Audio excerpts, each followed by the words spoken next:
Bien todos y todas. Sí, hermano, todos bien, gracias a Dios.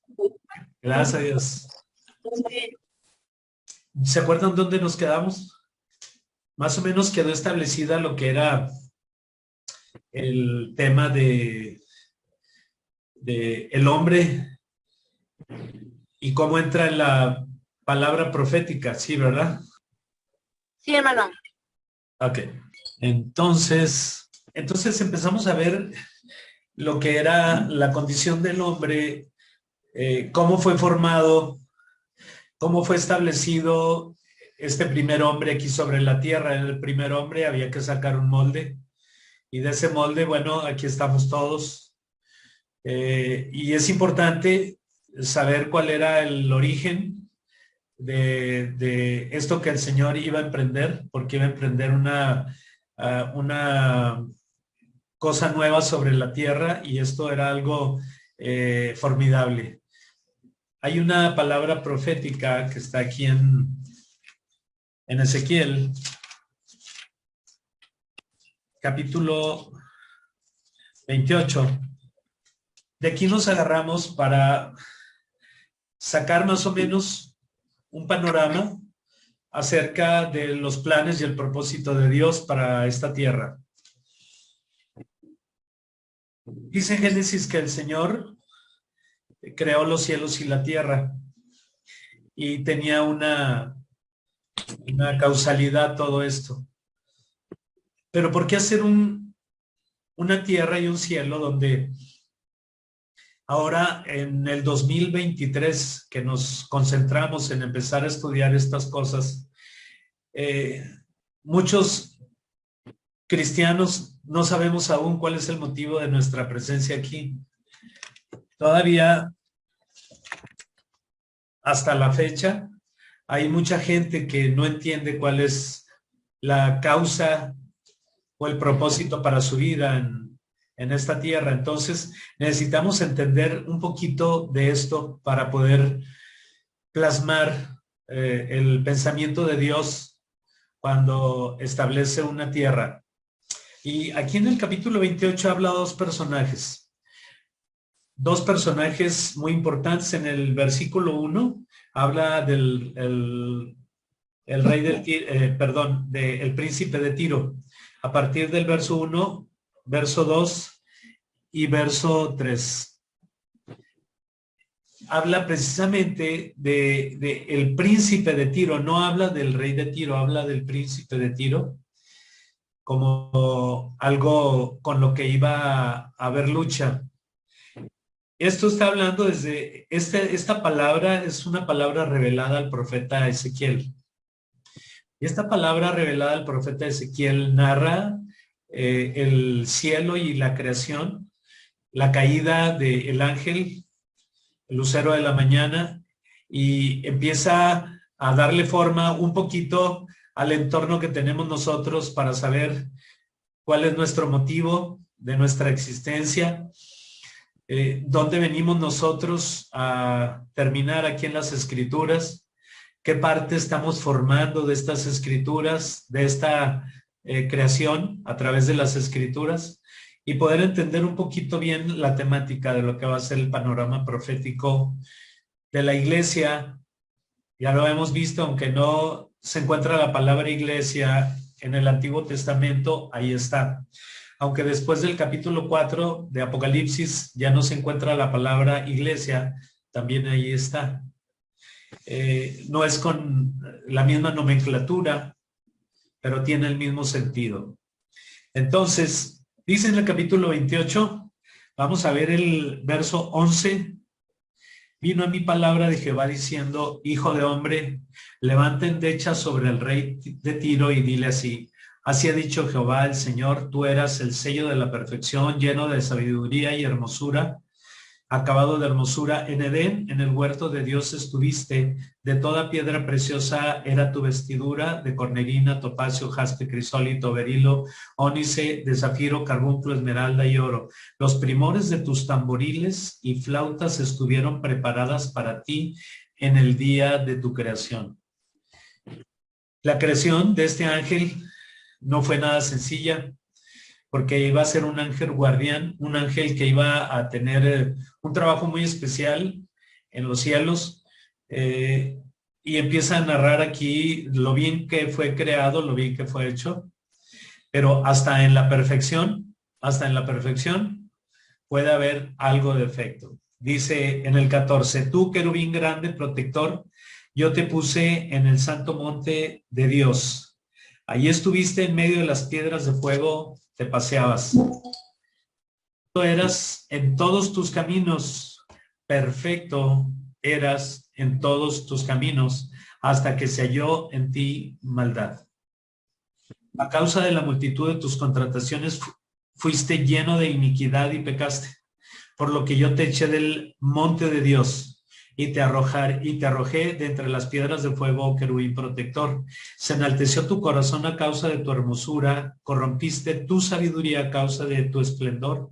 Yo te arrojé por tierra, delante de los reyes te pondré para que miren en ti.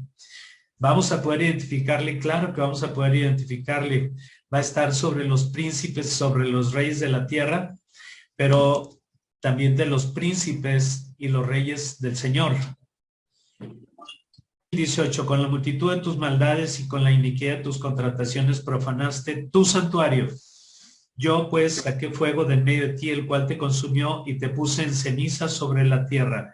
A los ojos de todos los que te miran, todos te verán, todos los que te conocieron de entre los pueblos se maravillarán sobre ti. Espanto serás y para siempre dejarás de ser. Aquí dice el 18, con la multitud de tus maldades y con la iniquidad de tus contrataciones profanaste tu santuario. Entonces la historia comienza un poquito más atrás.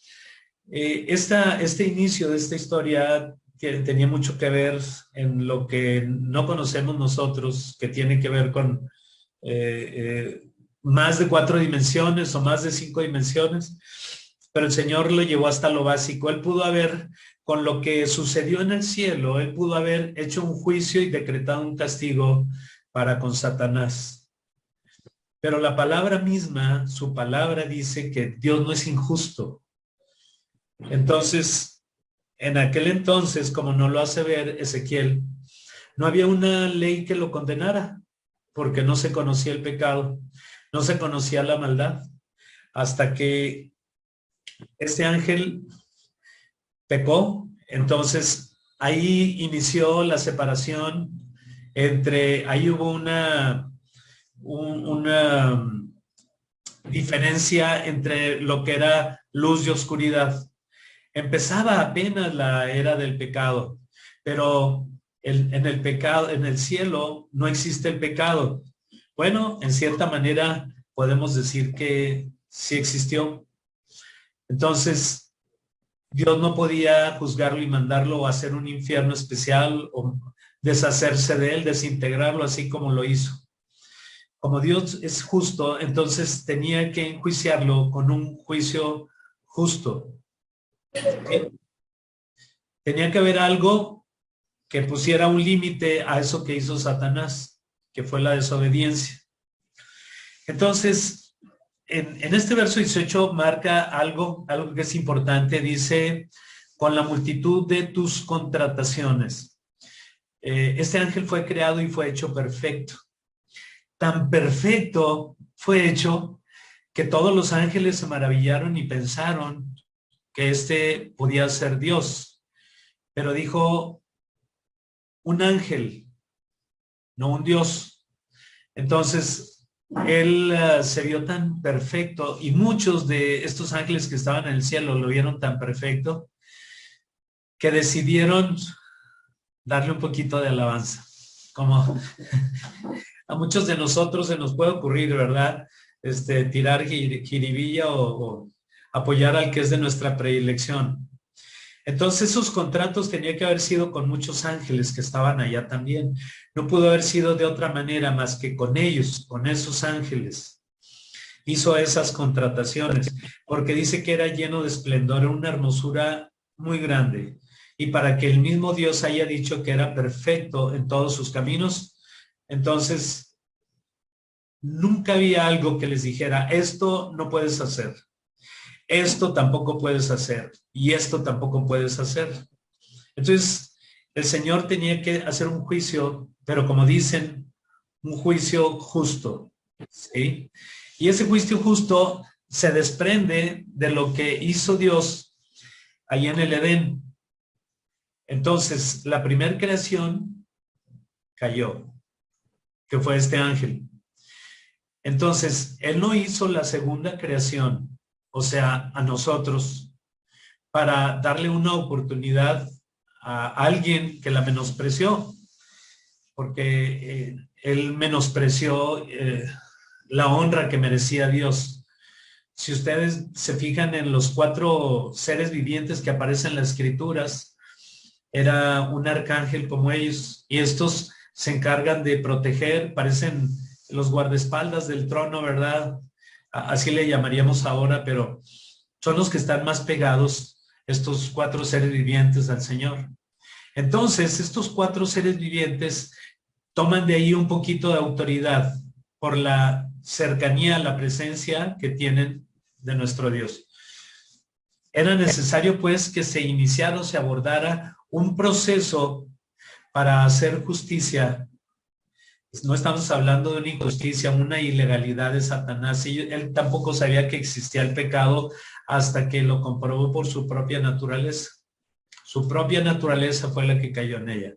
Entonces, es muy alentador, pensar que Adán se tenía que equivocar, o tenía que caer, o tenía que morder el fruto prohibido.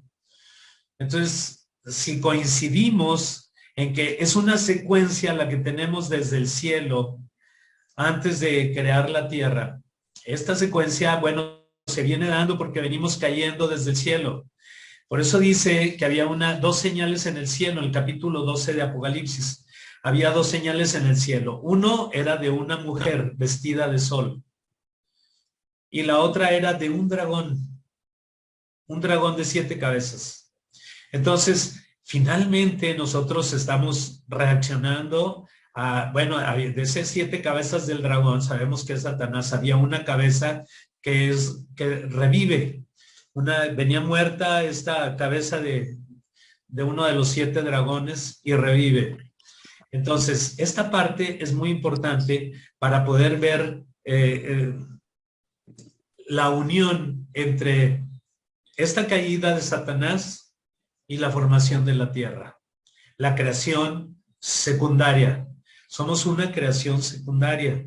No lo dice la Escritura, pero nos lo da a entender por saber que allá había creado en el cielo al ángel, al lucero de la mañana, perdón. Entonces, para nosotros es muy importante saber que somos una creación, que teníamos que estar aquí para darle continuidad a las cosas que seguían. ¿Cuáles eran las cosas que seguían? Bueno, él tenía que ser juzgado en un primer plano, pero ese primer plano no se pudo ejecutar un juicio, porque en ese juicio no había leyes que limitaran el accionar de todos los seres vivientes allá en el cielo. Entonces, como había sido perfecto todo, había sido creado todo en perfección, millares y millares de ángeles que habían sido creados, no se encontró ningún problema hasta que se hizo a este lucero de la mañana, hasta que se creó. Entonces, es cuando se halló el primer ser que estuvo en desacuerdo con el Señor. Entonces, había que tener un poquito de objetividad nada más para reconocer que no iba a ser en ese momento un infierno Dios para aventar a este ángel. Entonces era necesario establecer leyes rudimentarias, leyes pequeñas, leyes muy, muy pequeñas, para que este ser pudiera ser enjuiciado.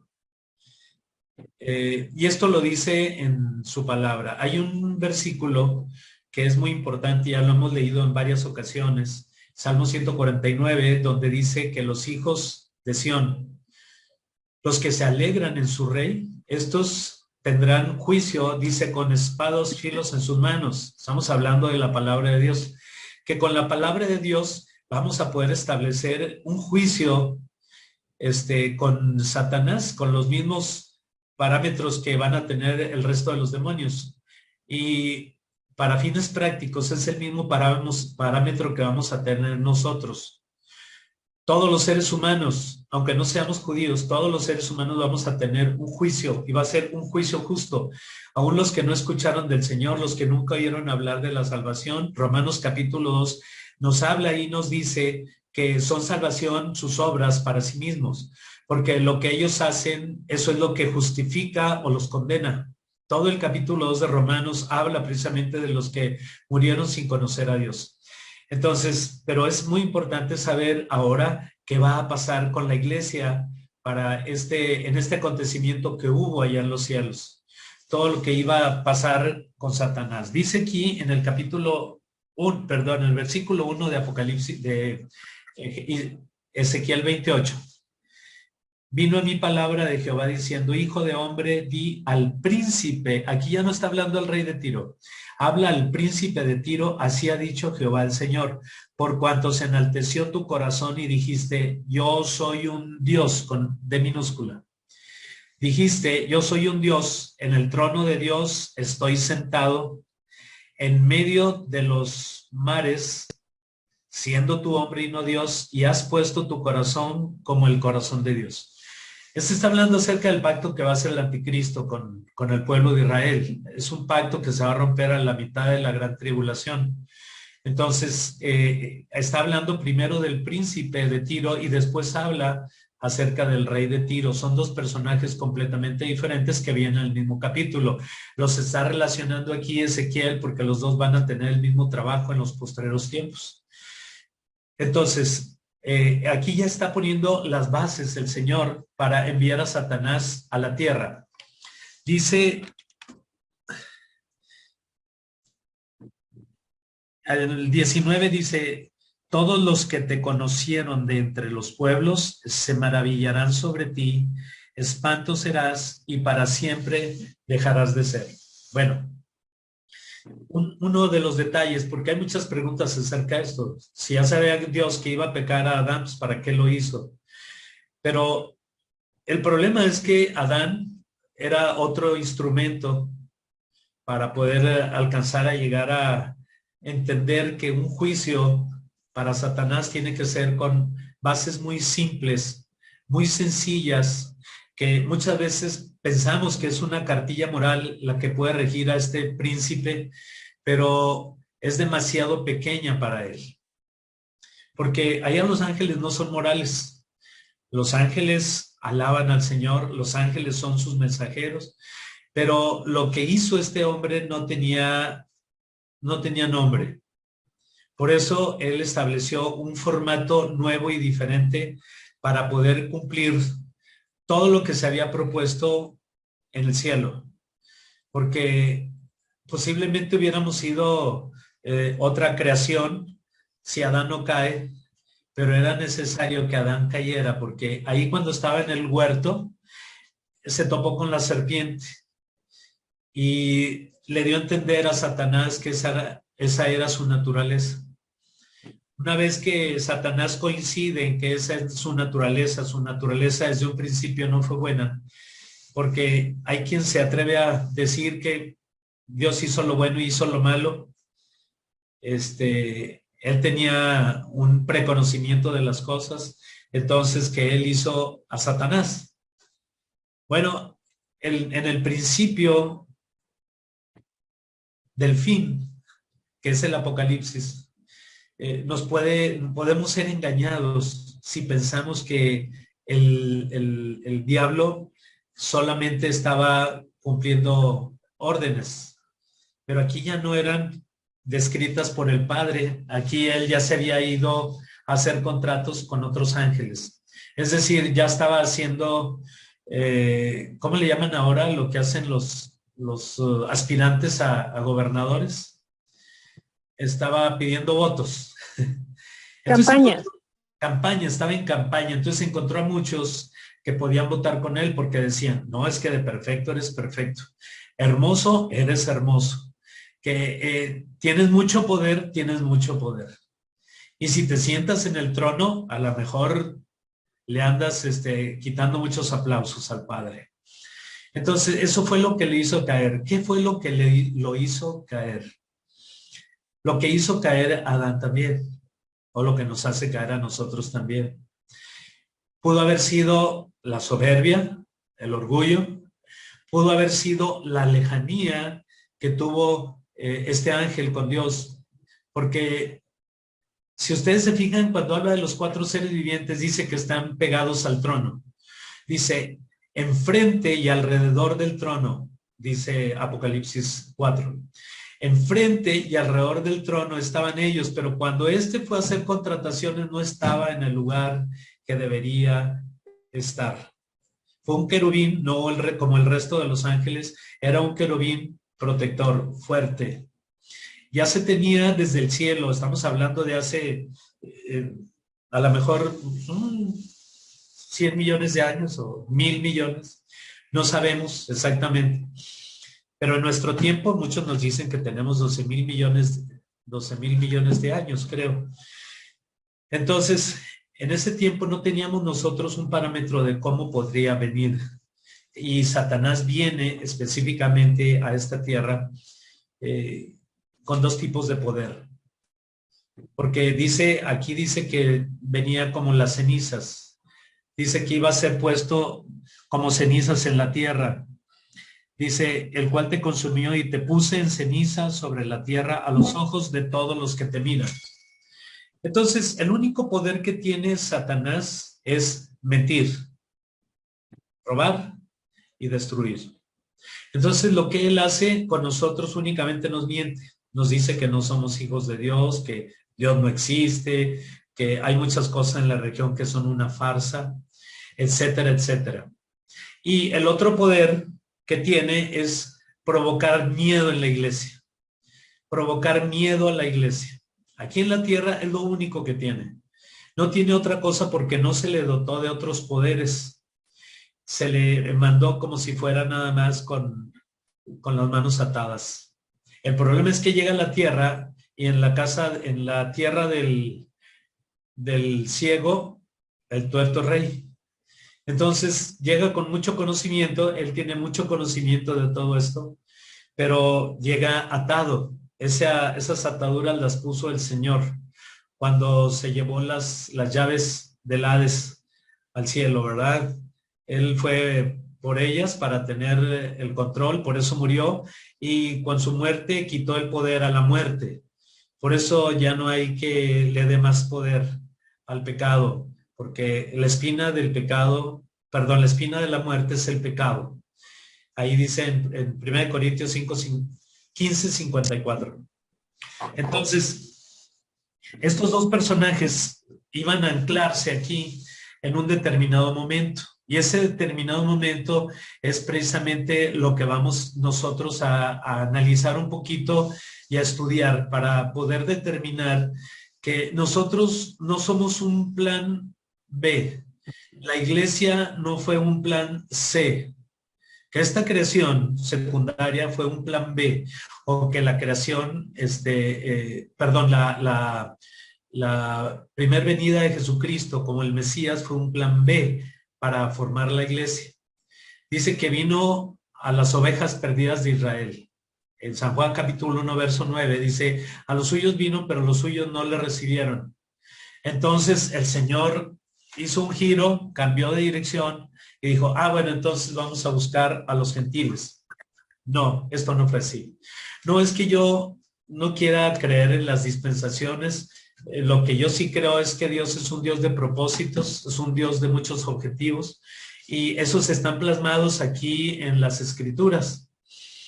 Entonces, a la primera dispensación se le llama la ingenuidad. El hecho de no saber qué era el pecado y encontrar el pecado y asombrarnos con el primer conocimiento, porque eso fue lo que hizo Adán, probar lo que era el bien y el mal. Y cuando se dio cuenta de que lo que había hecho estaba mal, entonces le fue quitado ya después el árbol de la vida. Por eso dijo el Señor, vamos a sacarlos, no sea que vayan y también coman del árbol de la vida y sean así perpetuamente. ¿verdad que no? Bueno, entonces, esto fue lo que sucedió y el Señor tomó otra vez el control cuando empezó a ordenar aquí la tierra. Una vez que terminó, hizo al hombre y le dio una dirección. Esta dirección fue a través de el patriarca Abraham y dijo dos cosas que eran muy importantes. Te bendeciré, te haré de ti una nación grande, te bendeciré y en ti serán benditas todas las familias de la tierra. Son esas dos bendiciones que trajo por medio del padre Abraham. Bendecir a todas las naciones y bendecir y hacer fuerte a su pueblo. Entonces, nosotros no somos judíos, porque no somos de Judea, no somos de la religión judía, pero tenemos un origen judío, pero el que nosotros hayamos tenido este origen simbólico o espiritual, no significa que tenemos que seguir los mismos lineamientos de una enseñanza que no había sido del todo certificada, porque hubo muchos errores que cometieron los hombres en el tiempo de la ley, porque no entendieron al Señor. Y ahora es lo mismo que corre el peligro que corre la iglesia, de no entender bien al Señor.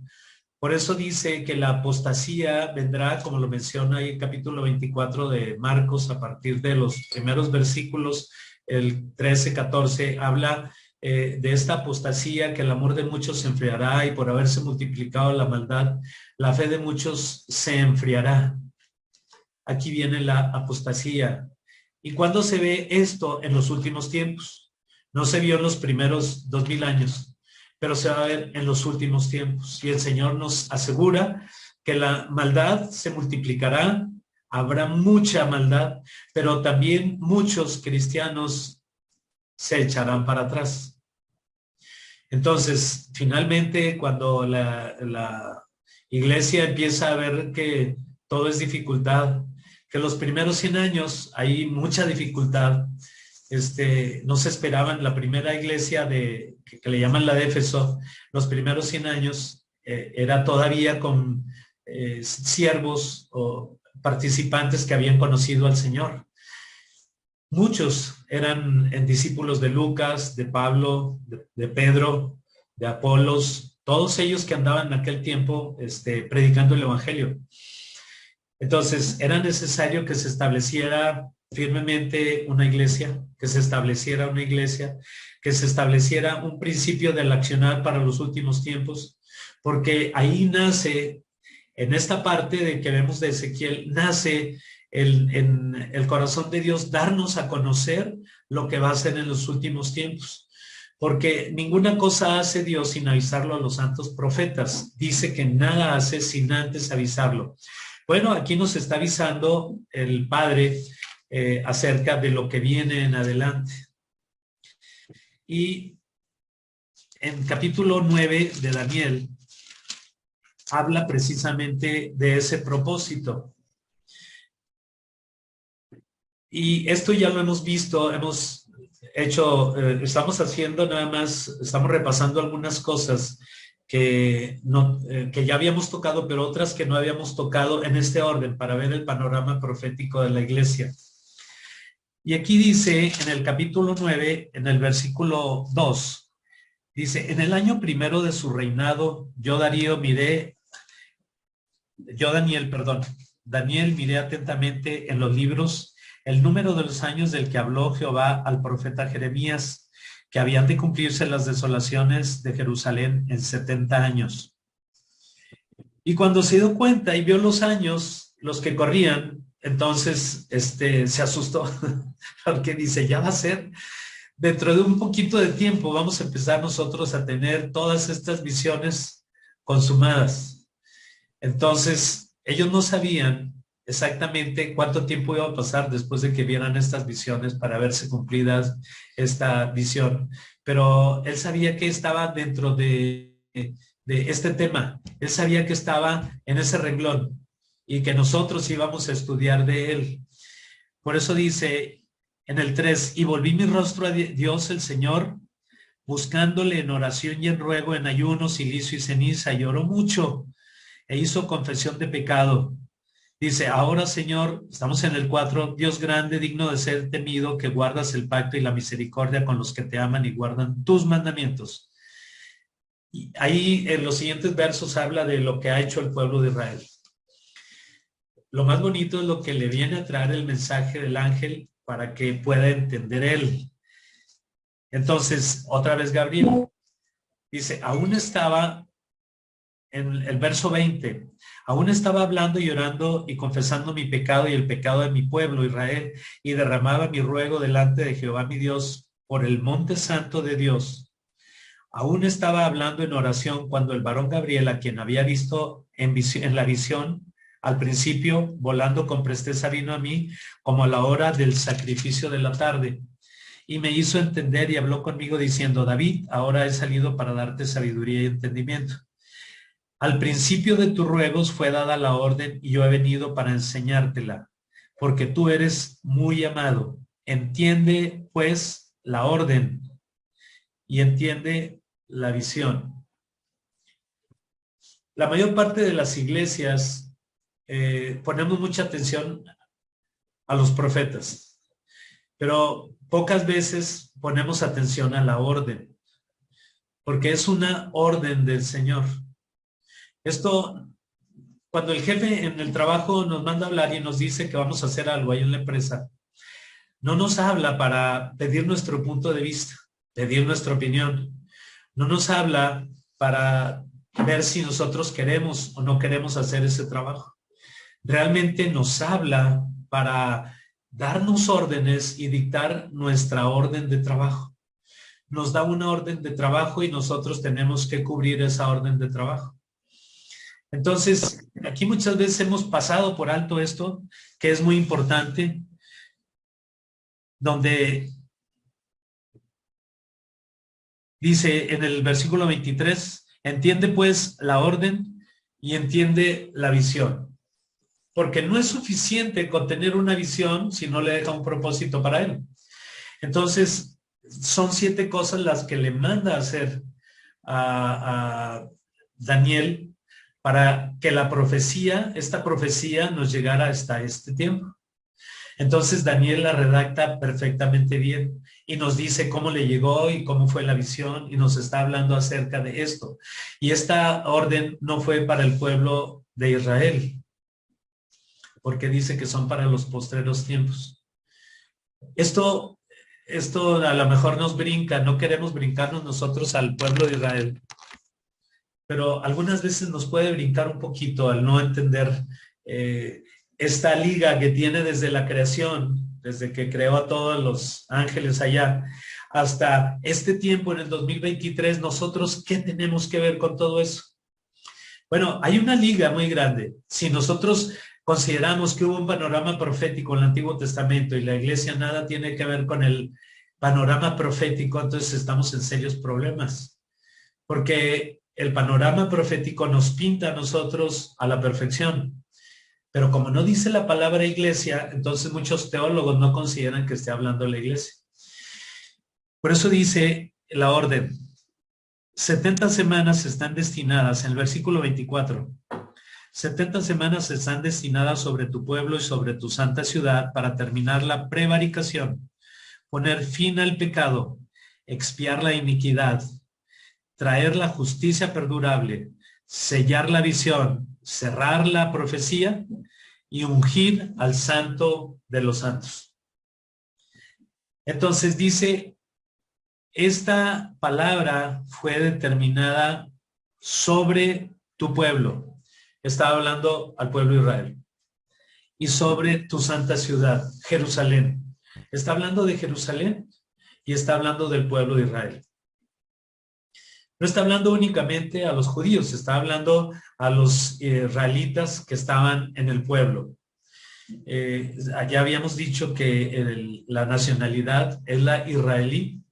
Ellos son israelíes porque vienen de Jacob. Jacob es el padre, entonces le cambia el nombre, el Señor.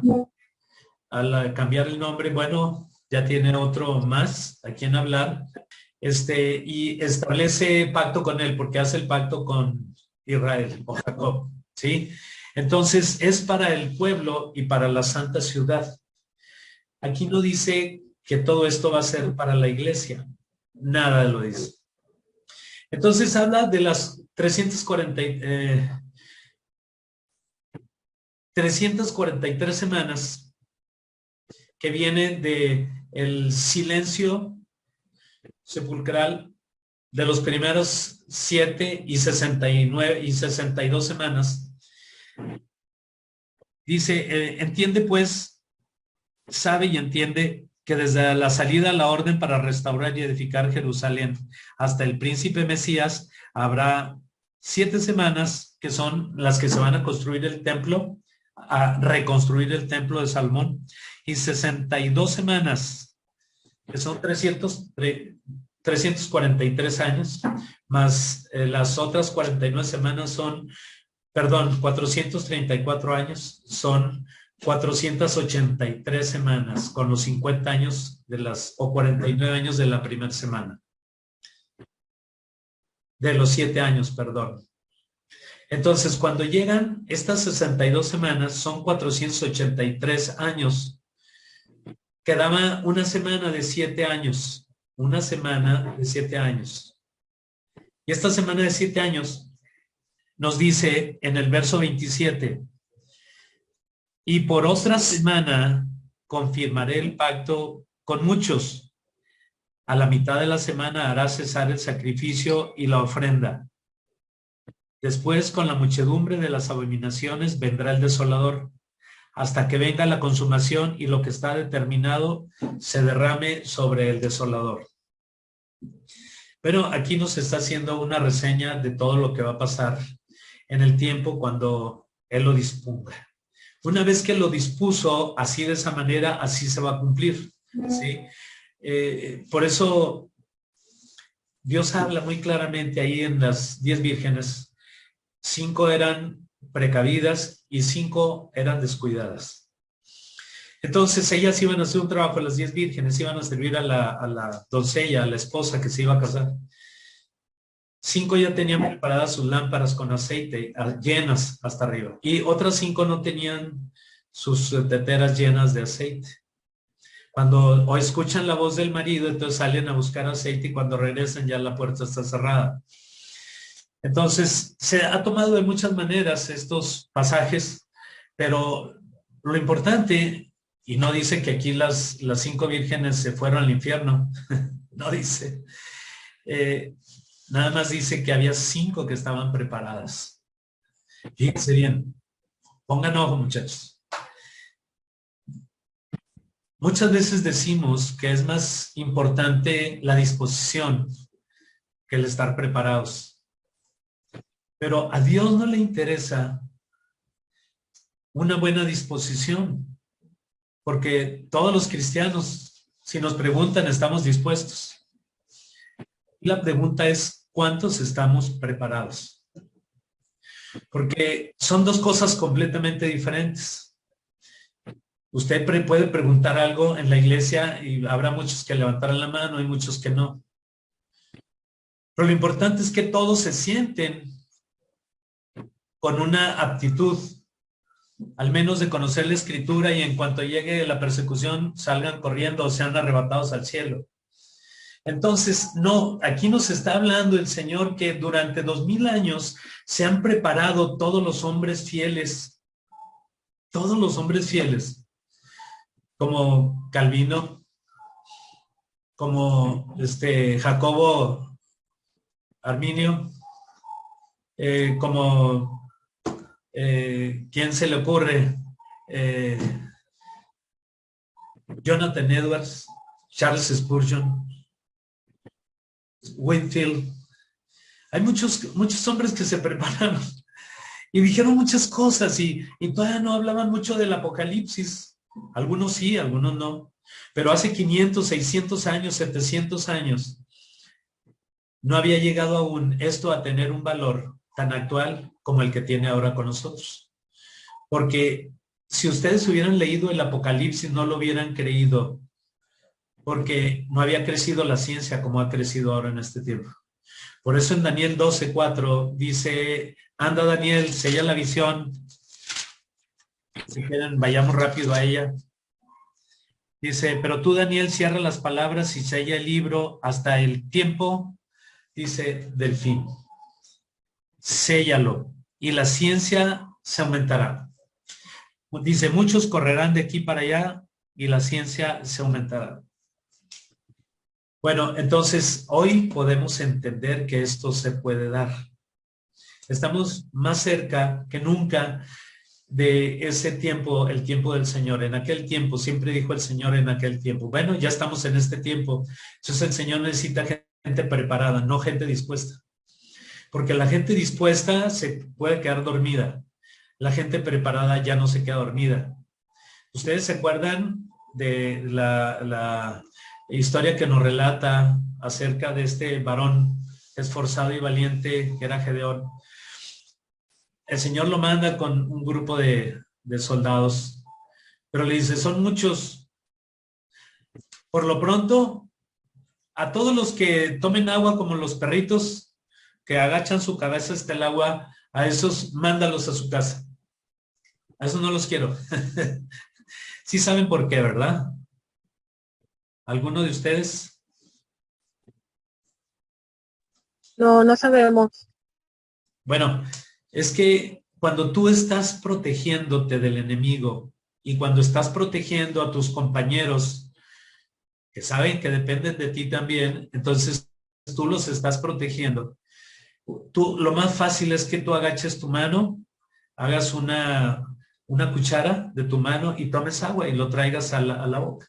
Porque no estás bajando tu visión, no estás quitando tus ojos de buscar a tu enemigo. Entonces dice, a eso regrésalos.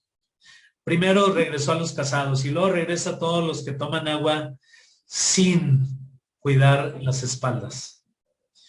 Y después terminó en un grupito muy pequeño, dijo, con esos. Van a decir en el nombre de Jehová y de Gedeón. Entonces, el Señor necesita gente preparada. Eran miles, eran más de 20,000 y terminaron así como en unos cientos. ¿Por qué fue este cambio tan drástico? ¿Por qué dejó a los miles y se quedó con los cientos? Porque la batalla es del Señor. Nosotros no estamos peleando una batalla personal. No tenemos nada personal en esta batalla. Nosotros somos hijos de Dios y estamos dispuestos a cumplir esta batalla, pero siempre y cuando tengamos la visión de Él. No podemos nosotros hacer una interpretación personal de las Escrituras pensando que la iglesia es la joya de la corona. Eso no dice la palabra, eso no dice la Biblia.